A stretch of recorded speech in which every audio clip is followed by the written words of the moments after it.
L'homme, je le connais. Il marche sur la bordure d'une petite route secondaire. La route maritime, bien qu'aucun plan d'eau la longe. On ne voit que la nuit. La nuit est comme une entité prenant tout le champ de vision. Le voile noir d'une photo de Polaroid qui n'a pas été développée. Les arbres encadrant le chemin de terre semblent être faits de peau d'anguille poisseuse.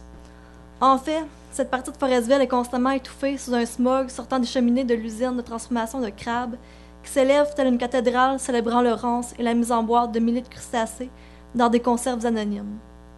Courir, plus vite que l'horreur, plus vite que le smog. Courir au hasard, butant sur les cailloux inégaux.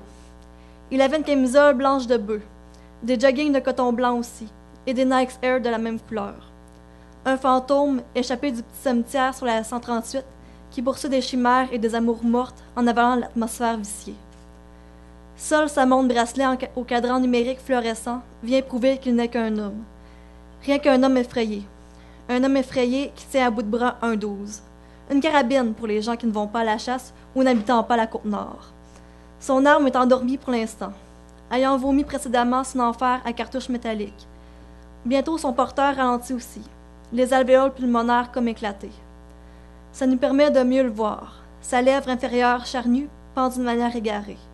Son crâne, rasé, sans être imberbe, est strié de cicatrices. Ses poignets ont les mêmes lignes incarnates. Ses pupilles sont encore gravées de la silhouette nue aperçue plus tôt, la partie supérieure du crâne éclatée. Starcraft lui avait encore une fois grugé une partie de sa soirée. Des gens qu'il connaissait peu lui avaient demandé s'il pouvait se connecter à son modem. Ils étaient peu expérimentés. Il avait réussi à envahir leur base avec une facilité déconcertante. Mais ça ne l'avait ni réjoui ou enthousiasmé. Il n'y avait rien de valorisant dans le fait de gagner, sans plus d'implication mentale qu'il en manifestait. Ça revenait presque à un réflexe musculaire. Il avait ensuite pris un magazine de charme qui traînait sur sa table de nuit. Découvrant son membre, il se mit à le branler d'un geste mécanique sur la page ouverte au hasard. C'était une blonde avec une frange tombant sur ses yeux en amande. Aucune idée de la couleur de ceux-ci. Ses lèvres de suceuse peintes en rouge l'invitaient à venir sans attendre. Mais rien à faire. Son esprit se détachait lentement de la vision salace pour se remémorer un autre visage, qui se superposait à celui de la Playmate. Le visage, pour ceux qui sont intéressés, c'est l'édition juin 1998 de Playboy. Fin de la parenthèse. Mais rien à faire. Son esprit se détachait lentement de la vision salace. J'ai déjà lu ça. Le visage aux traits délicats contraste avec la moue invitante, mais mièvre de l'autre. La chevelure peroxydée fait place à des cheveux bruns très longs. C'était elle qu'il voulait, non pas une image de magazine prête à se faire éjaculer dessus. Mais il était trop tard. Il avait su cela dès qu'il s'était rapproché d'elle autour du feu d'après-balle, à l'ancienne descente de Drave. Il lui avait demandé qu'est-ce qu'elle comptait faire après la poly et d'autres conneries de même. Elle lui avait répondu brièvement qu'elle allait à Garneau en Nord ou faire son cours de coiffeuse quelque part à Montréal, puis revenir après. Puis toi, Filion? Filion ne répondit pas tout de suite. Il pensait au dessin au fusain qu'il apercevait parfois dans les cahiers de Kim, qu'elle traînait toujours avec elle. Ce fut au 3e ou 4e Filion qui revint à la réalité. Il répondit finalement qu'il ne savait pas trop, peut-être une année sabbatique. Puis détournant le sujet habilement, il sortit de la poche de son blouson un joint fin qu'il avait lui-même roulé avant de venir. Il le proposa à la jeune fille qui, avec un mélange de crainte et de défi qui caractérise l'ado peu expérimenté, accepta le fin papier blanc enroulé et le briquet de plastique. Ce moment trop court où ils consumèrent ensemble le joint resta longtemps dans la tête du jeune homme, ainsi que la langueur de Kim qui coucha sa tête sur ses genoux. Hésitant, il caressa ses cheveux encore empreints de produits capillaires.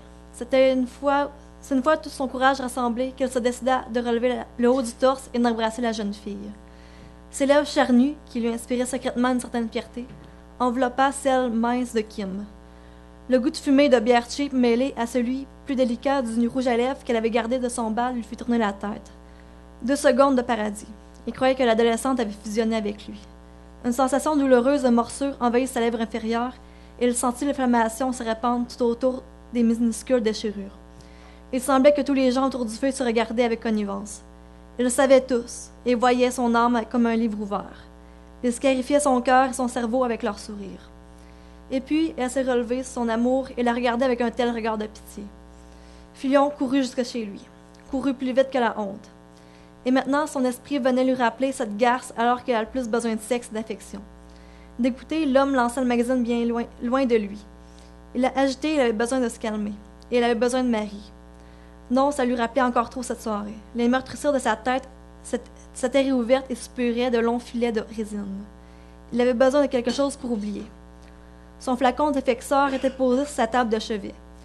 Illuminé par la lueur de l'écran d'ordinateur, il se saisit de la fiole de plastique et avala 2 comprimés. Il prenait ses pilules depuis le début de l'adolescence, quand les premiers symptômes de la dépression apparurent chez lui. Il n'avait jamais eu autant de problèmes avec cette médication, bien qu'elle l'avait déjà conduit à s'inciser la peau plusieurs fois, pour le plaisir de voir ses ruisseaux écarlates. Ses cicatrices n'étaient qu'un petit prix à payer pour avoir les mêmes effets que l'herbe, et parfois même en mieux. Par contre, il prenait toujours parcimonieusement sa prescription, ayant peur des conséquences d'une dose trop puissante dans son sang. Mais il souffrait trop pour se préoccuper de ce qui allait bien arriver. Peu à peu, son angoisse se calma. Il flottait hors de son corps. Il avait besoin de prendre l'air. Tout à coup, lui vint l'envie subite d'aller passer ce qui restait de sa colère sur les petits animaux habitant les boisés de Forestville. Et puis, pourquoi ne pas finir la nuit en regardant le soleil se lever sur la grève? Il était une âme romantique qui s'ignorait, pensa-t-il. Proche de la plage où Kim s'était refusé à lui, il vit un jeep stationné proche de l'ancienne descente de Bio.